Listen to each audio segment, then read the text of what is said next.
There's a lot that's been out there all around on this issue.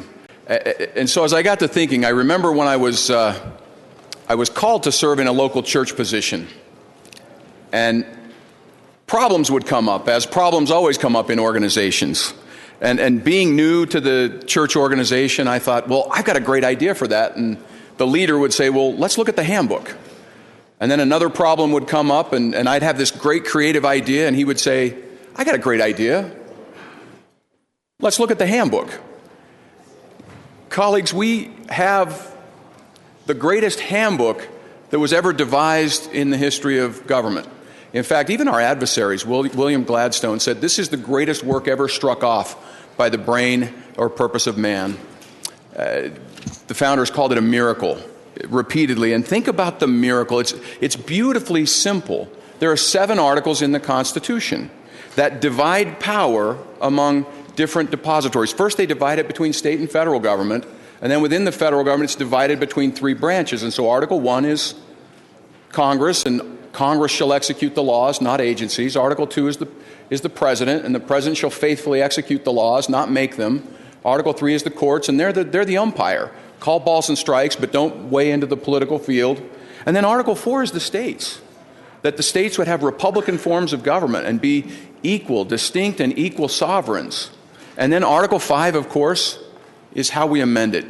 George Washington was written by Hamilton. We get to see the Hamilton resolution shortly. But Alexander Hamilton wrote George Washington's farewell address largely, and he says, if in the opinion of the people, the distribution or modification of the constitutional powers be in any particular wrong, let it be changed by an amendment in the way in which the Constitution designates.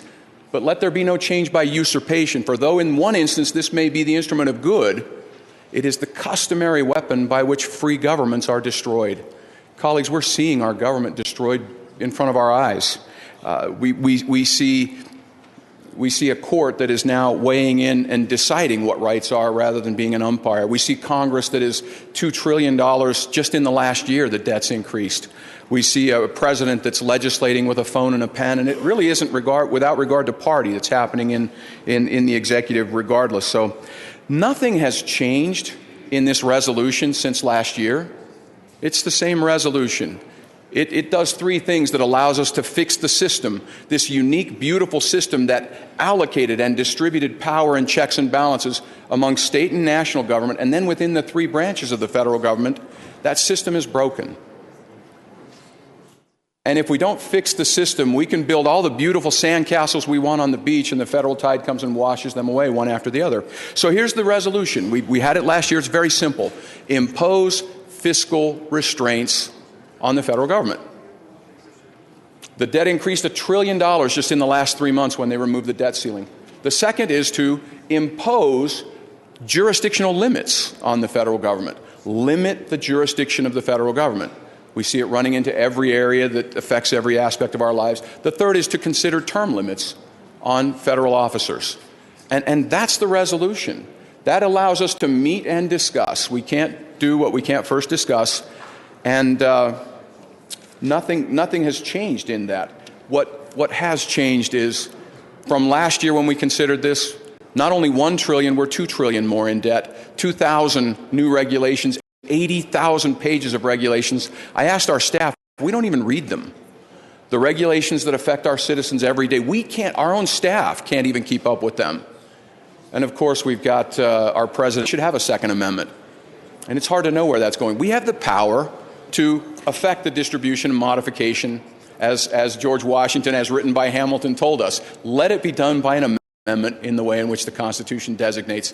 Speaker, it's time. 7 other states have already moved on this specific amendment with this specific language. It's big enough to solve the overall problems of this breakdown in the system. And with that, I would stand for questions. Thank you. Discussion to the bill. Representative Powell. Thank you, Mr. Speaker. I rise in support of this resolution. I have worked with many people in this body on this issue over the years, and I want to compliment the good representative sponsor for all of his work. I think that what I would say about this resolution is we have to decide what we are most afraid of. I think we have to decide if we're most afraid of a current situation in which a national government has exercised such overbearing control that the states and our role in the system of government set up by this very Constitution has almost become non-existent.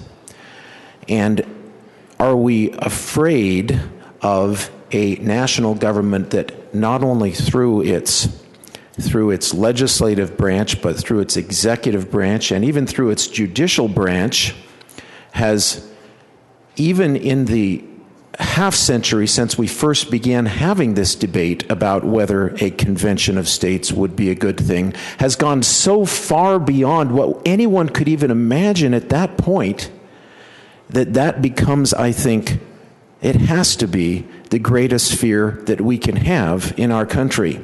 But instead, we are talking about only a proposal that states get together and meet to discuss whether something can be done that was envisioned by our founders for, in fact, exactly this scenario.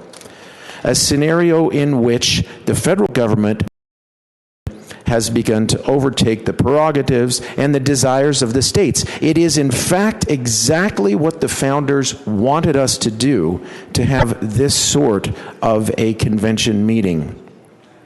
Now, for those who wonder and worry whether the convention itself would somehow, in a sweep of some efficacy, have a brand new constitution or amendments that we could not support proposed, I urge you to think of the experience that you know in a legislature as legislative bodies. In fact, this summer here in this very room, there was an assembly of states held.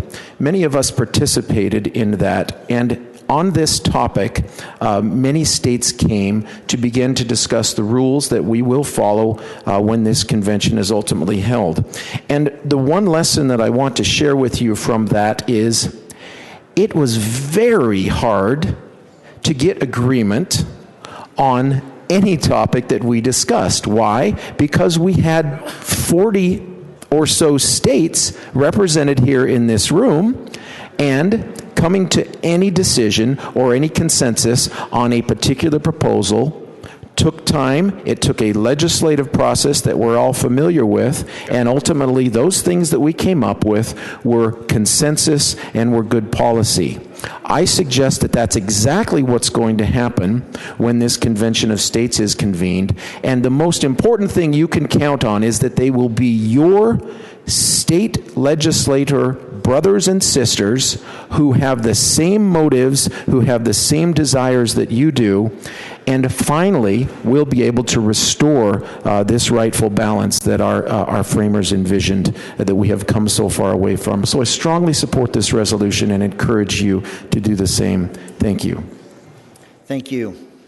Further discussion. Representative Nelson.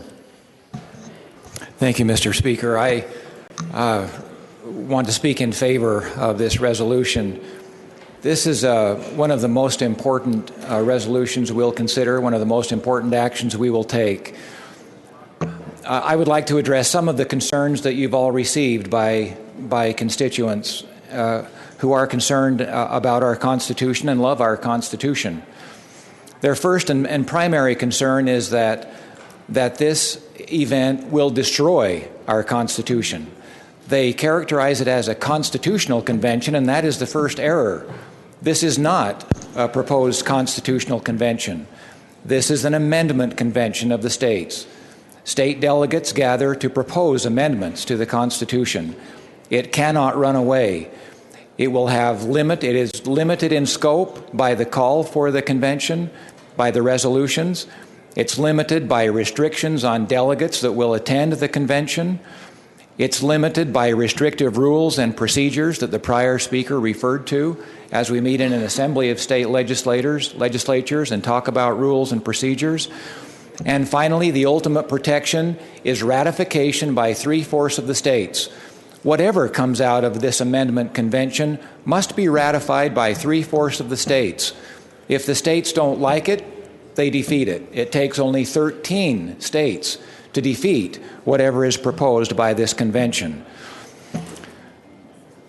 I also must refer to the purpose of Article 5 itself. Article 5 provides, as you know, two ways to amend the Constitution. One is through Congress. Congress initiates, and that is the procedure typically followed. Our founders purposely provided a second way to amend the Constitution for this very situation in which Congress would refuse to act. Congress would refuse to amend. The founders provided this way for the states themselves to rise up and propose changes to the Constitution that Congress would refuse to follow. It is interesting to me that the most ardent defenders of the Constitution are the most hesitant to trust in the Constitution, to trust in Article 5 provided and the procedure provided by our founders for states to reassert themselves.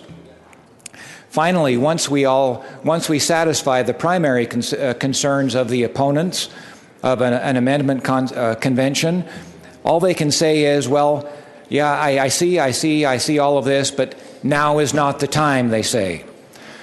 Well, I can tell you that now is the time. There is no better time. All three branches of the federal government have exceeded their delegated powers under the Constitution and have encroached on the sovereignty of the states. The President issues unauthorized executive orders. His administrators issue unauthorized rulings, regulations that go beyond the scope of the statutes. One example is the attempt to outlaw the use of coal in our country. Congress appears to be paralyzed. We talk about three branches of government and checks and balances, but Congress appears most of the time paralyzed.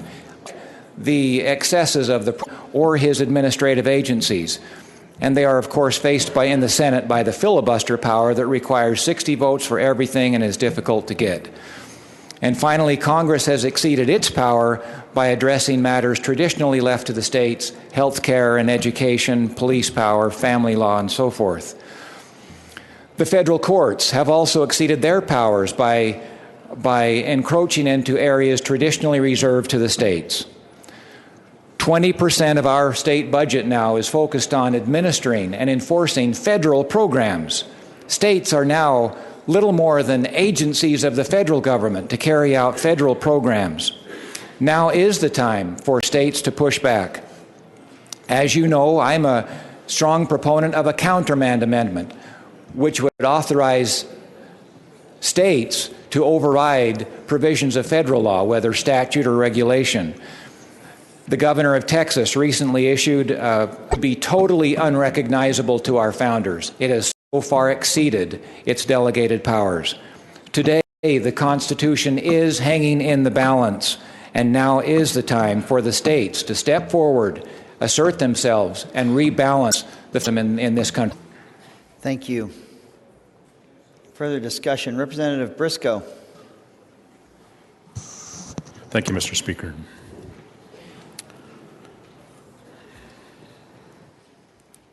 I love this document. We raise our hands when we're sworn into this body, and we take an oath to protect the Constitution of the United States of America. And the Constitution states that every elected official, federal and state, will take an oath to protect and defend and preserve the Constitution of the United States. And I take that oath very seriously. Perhaps I'm wrong on this issue. Perhaps I should be embracing the concept of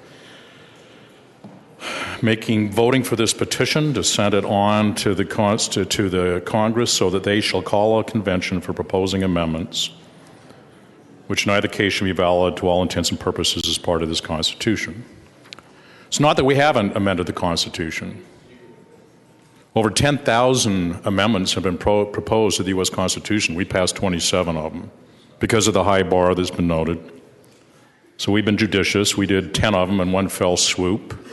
We took a look at James Madison, collected issues from the states, and put together 13 amendments. And we did, in one package, 10 amendments, which we call the Bill of Rights. We've done it 17 times since, and there are others on the books. I get hit up from the left. People in this corner of the room get an awful lot of emails and communications from the wolf pack that wants an Article 5 convention because they want to write into the Constitution an end to Citizens United and put restrictions on campaign spending and how campaigns are financed in the United States. And I have a lot of empathy with that. I don't care whether it's Obama. I don't care whether it's Romney. I don't care whether it's Clinton or Sanders or Trump or Rubio or whoever. The amount of money we're raising to spend on presidential campaigns, IMHO, is obscene and doesn't lead to good. But there's no limit in the Article 5. As I read Article 5 up in front of my screen, shall call a convention if 2/3 of the state legislatures petition Congress to call a convention shall be, and that's the word you use to insist that it will occur, shall call a convention for proposing amendments. Is there anything to prevent them from proposing a substitute? We do a substitute bill when the amendments are significant enough. My other concern is the sweeping nature of the resolution that's before us.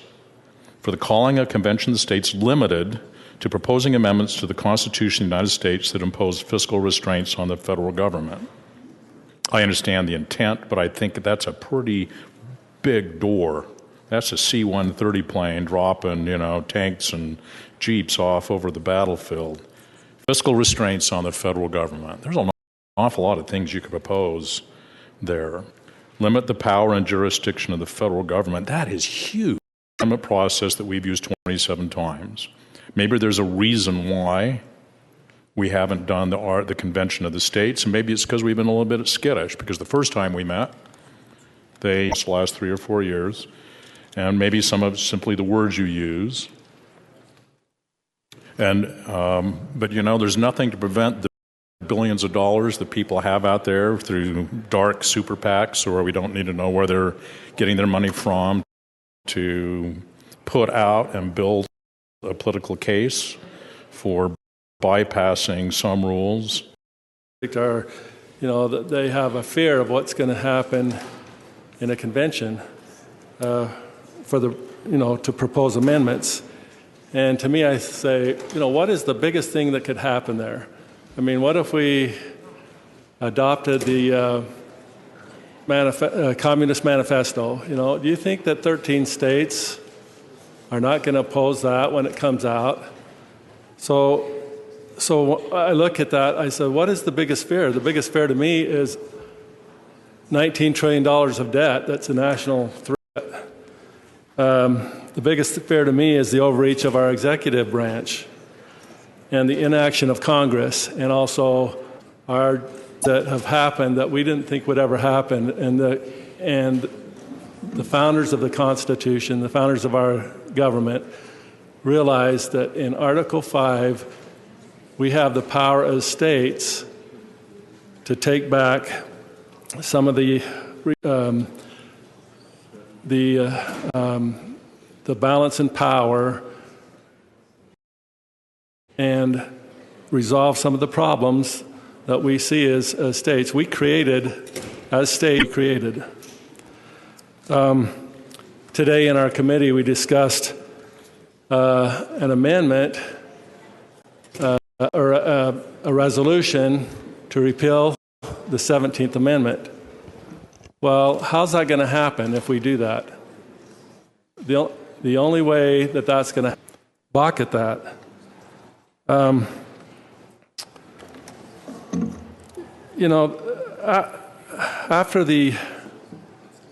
After a convention is to propose amendments is held, there are high standards.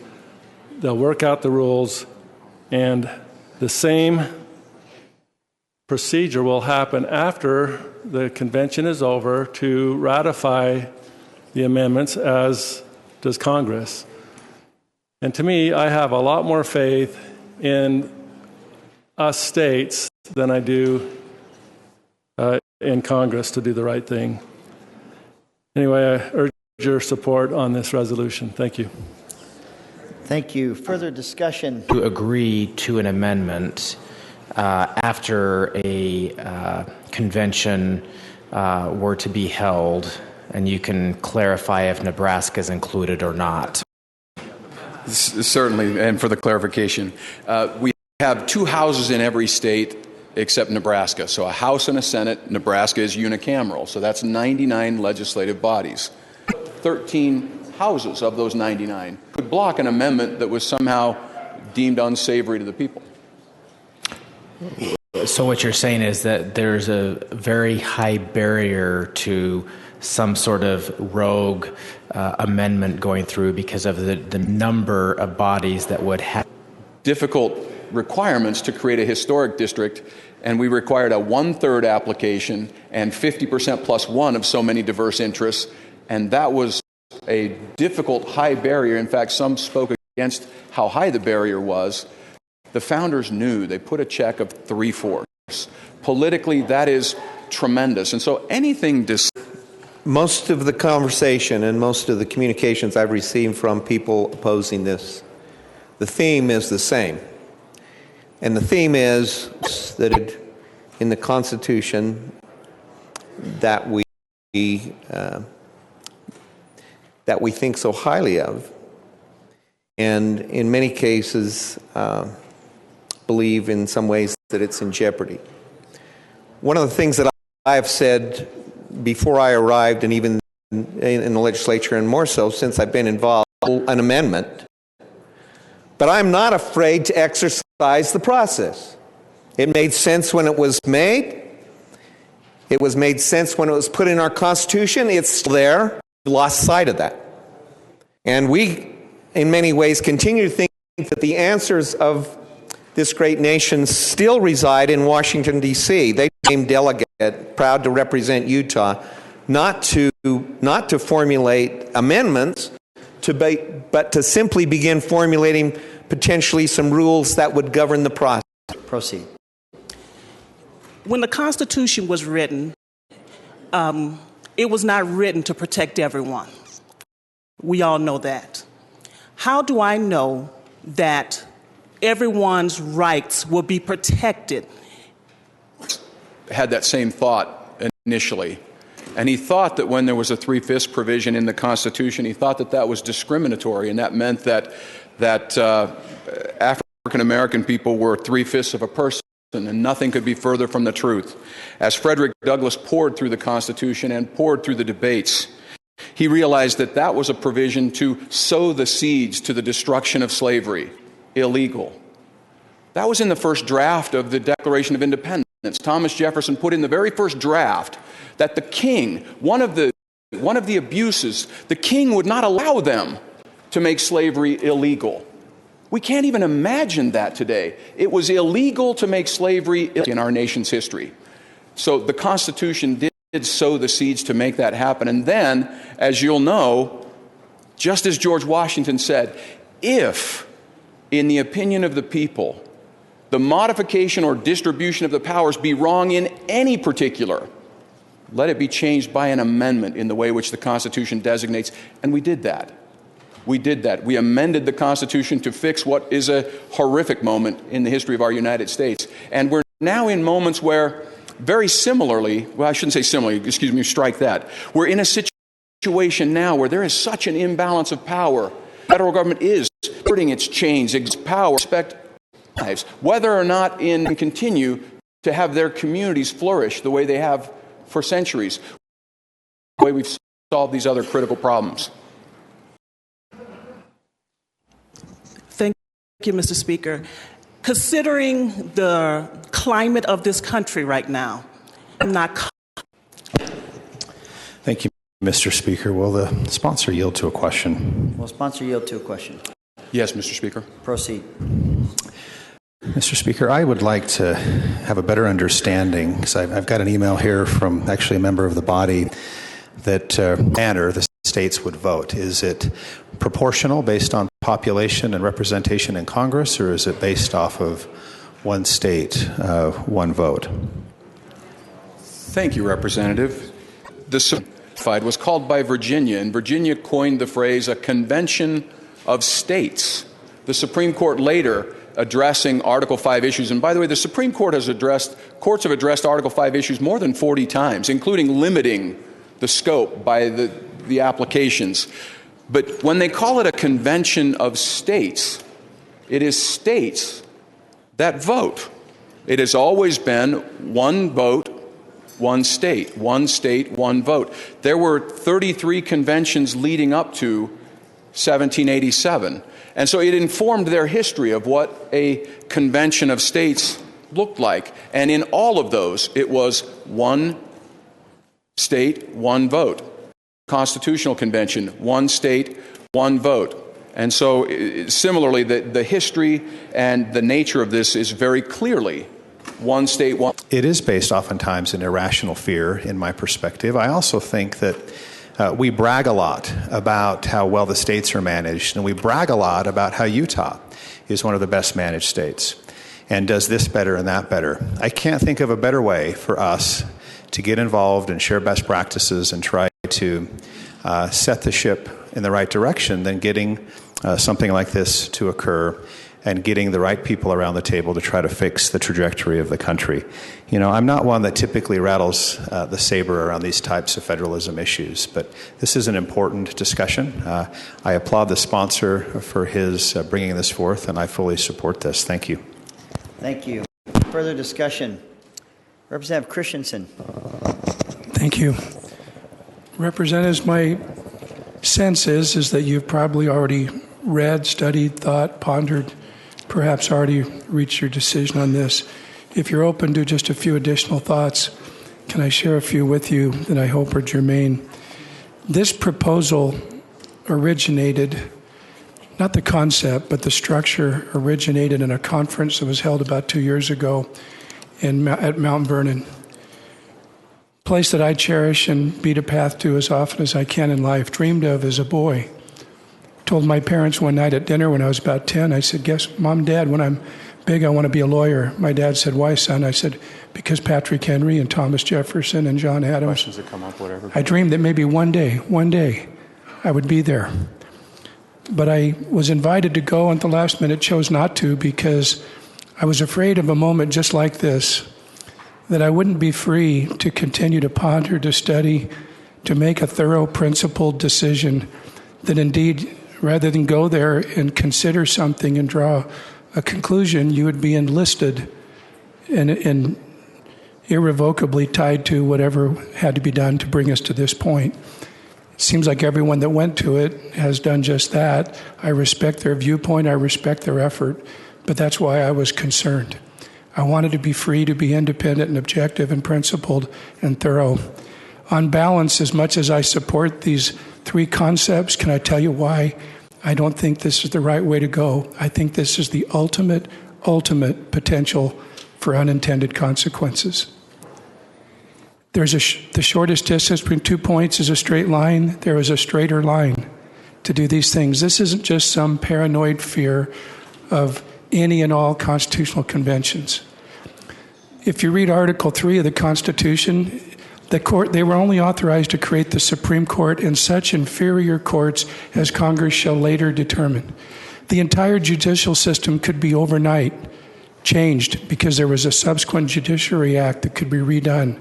We could meet together in any capacity, quicker, sooner, more effectively, and go and transform Congress. We could control elections. There are so many things that can be done. There is a different path. I respect everyone's viewpoint on this, but I would just point out to you that, and people have gone with different versions, the founders, what an era, what a generation. But when Adam said our Constitution was designed solely for a moral and a religious people, it's unsuited for any other. Oh, that we return back to public virtue. Oh, that we realize those things. Oh, that we remember that all truths are self-evident, the ones that our principles are founded upon. But if we look here, I would just simply say, when Scalia, they quote him one way or the other, but more recently, he said this is the wrong century to try to do something like this. I think we're operating on a flawed premise that Article 5 is just this euphoric process that has no risk whatsoever. It's not the unreasoned blank check fears that some people have, but if you crawl into the details of it, there's a better way. There's a better way to do this. But to be told, don't worry, don't worry, don't worry, it'll somehow be just fine. I look at this, and like I say, it's also not a referendum on a popular author who wrote about liberty, a specific amendment. It went out, but it didn't have the support in the end. It was flawed but well intended.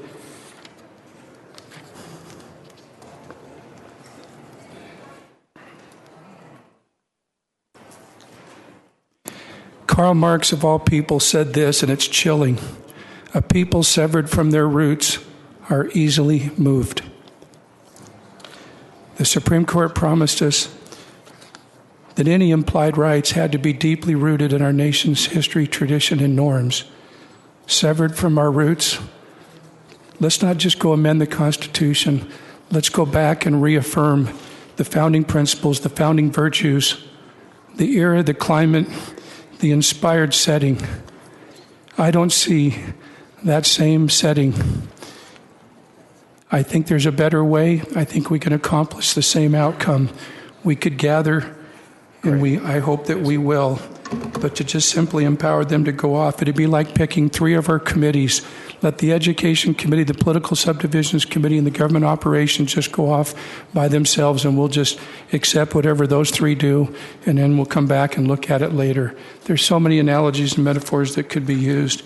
But again, I want to be understood that I have the same worries, the same concerns that people are trying to achieve. Sometimes I think we can be a mile wide and an inch deep. If we go deeper and deeper and deeper and look at this, I think there's a better way, a different way, a more direct way. And I think that the ultimate unintended consequences that I see, not in just some general unreasoned thought process, but with a very thorough process, I just would respectfully submit that this particular movement that started at that conference a couple years ago, which led to some of the meetings since, it requires analysis further, and so I'll be voting against it, but very much sharing your concerns about the conditions in which we live.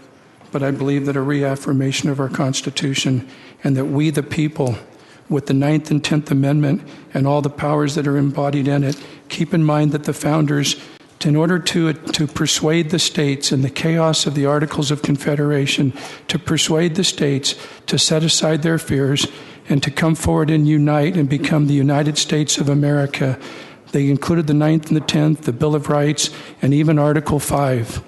And there's a right way and a wrong way to do it, but I think that this is so unfettered. I don't think this is the version that the founders had in mind.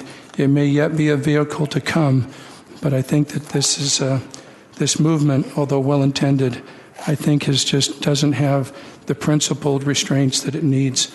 I hope that this helps the dialogue and the discussion. Thank you very much.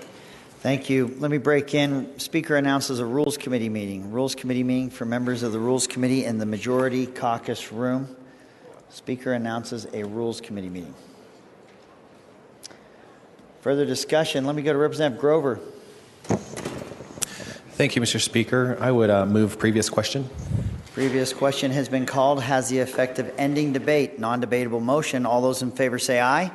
Aye. Those opposed say no. No. Rule that motion passes.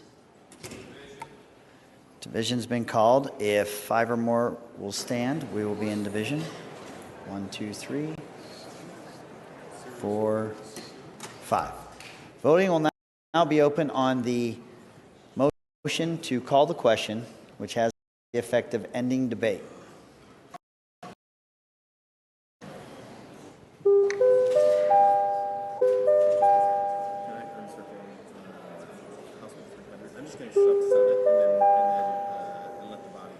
Okay, I've got.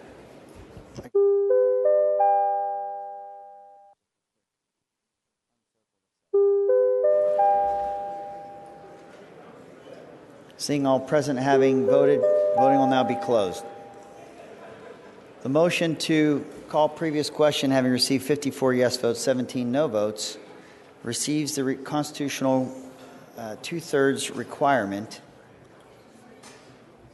and passes. Back to the sponsor of the bill for summation. Thank you, Mr. Speaker.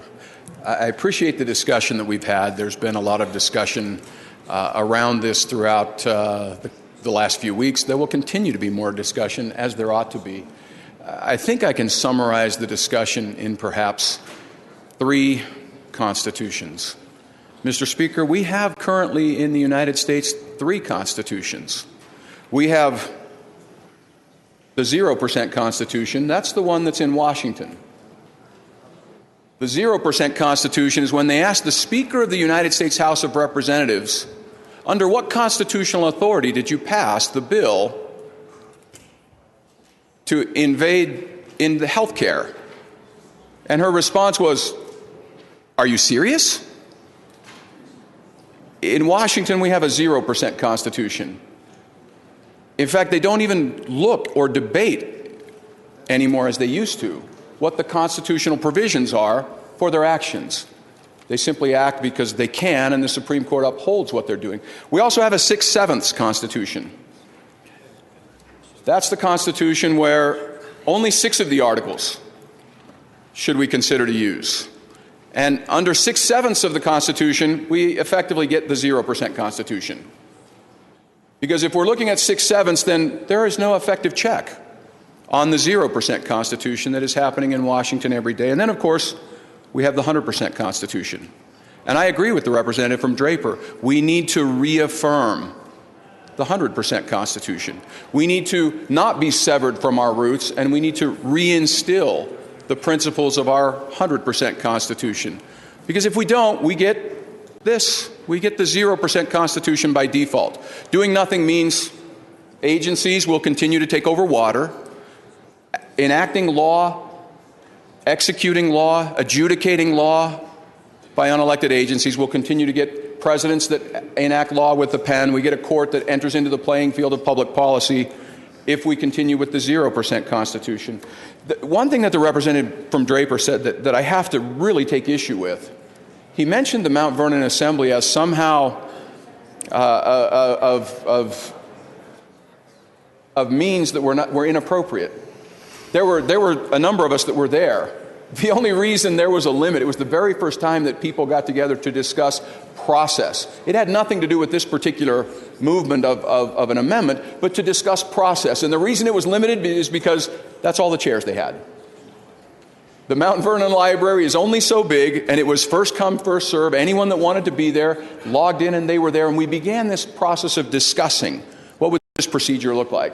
I'm so proud of the representative from St. George who was here in this body as our delegate, and we learned a great deal from that when we were here with delegates from around the nation. One of the things that we learned, and through the proceeding, he distinguished himself so effectively in how he carried himself and argued the issues and worked with his colleagues. I don't think there's a single person in that body that would not vote for him to be chairman of the next assembly. Leaders rise to the top. That's what happened in Annapolis before we ever got to Philadelphia. Leaders rise to the top. And in Utah, we have the opportunity to be leaders among leaders. In the Transportation Committee this morning, the good senator from Utah County mentioned leaders among leaders. Now, in the process, in our Federalism Commission, we're going to be going through how we carry what we do into a convention of states to propose amendments. That we have our own strategy and we choose our delegates. Imagine the delegates we could choose. Senator Mike Lee, good representative from St. George, a good representative from Grantsville, distinguished legal minds.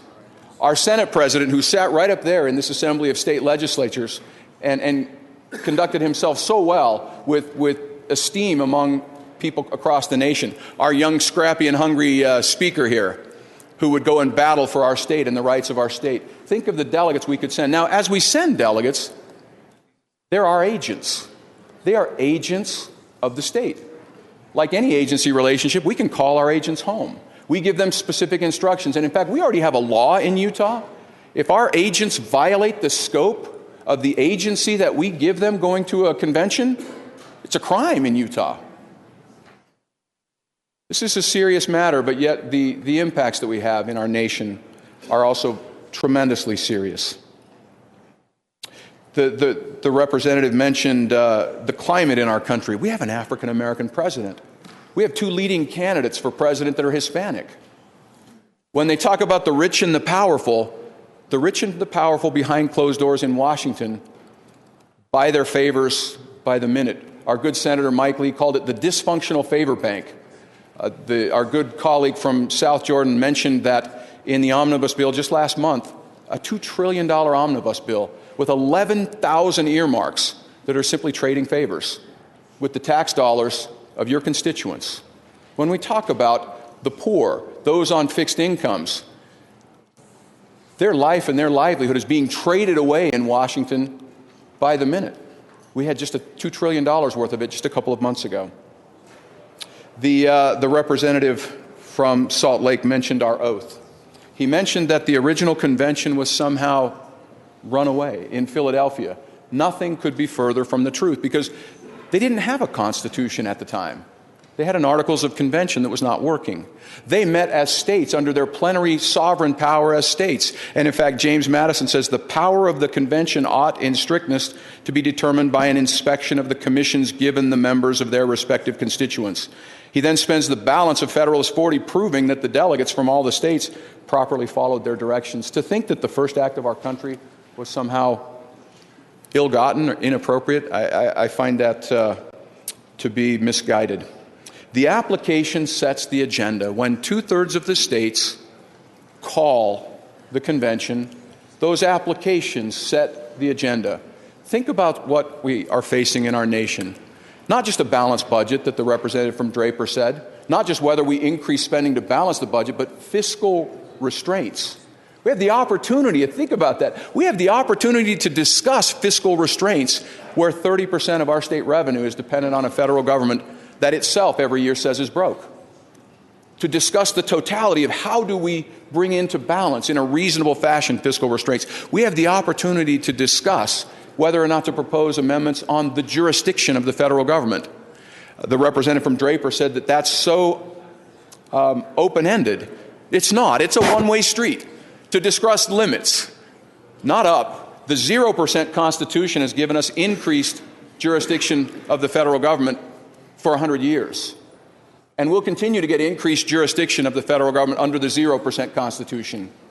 Under the 100% Constitution, we get to discuss limits and restore that balance, which Madison said in Federalist 45, that the balance, when they divided power, was to be few and defined at the federal level and numerous and indefinite closest to the people.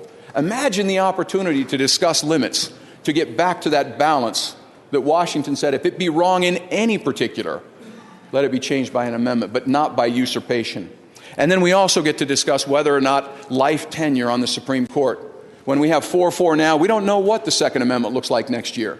We don't know what marital relationships look like next year. We don't know what education looks like next year. We don't know what agencies exercising their power over water and power and our energy looks like next year.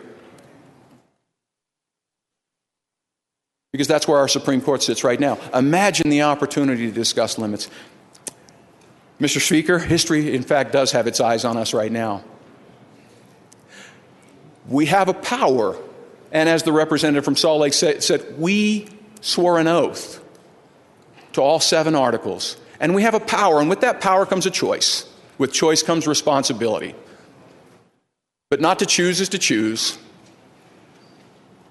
And history does, in fact, have its eyes on us. Mr. Speaker, thank you, and I would very much encourage your support that we can, in Utah, be leaders among leaders as we go forward in this. Thank you. Thank you. Voting will now be open on HJR 8, Joint Resolution calling for a convention to amend the Constitution of the United States.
Seeing all present having voted, voting will now be closed. HJR 8, having received 41 yes votes, 33 no votes, passes this body and will be transmitted to the Senate for its consideration.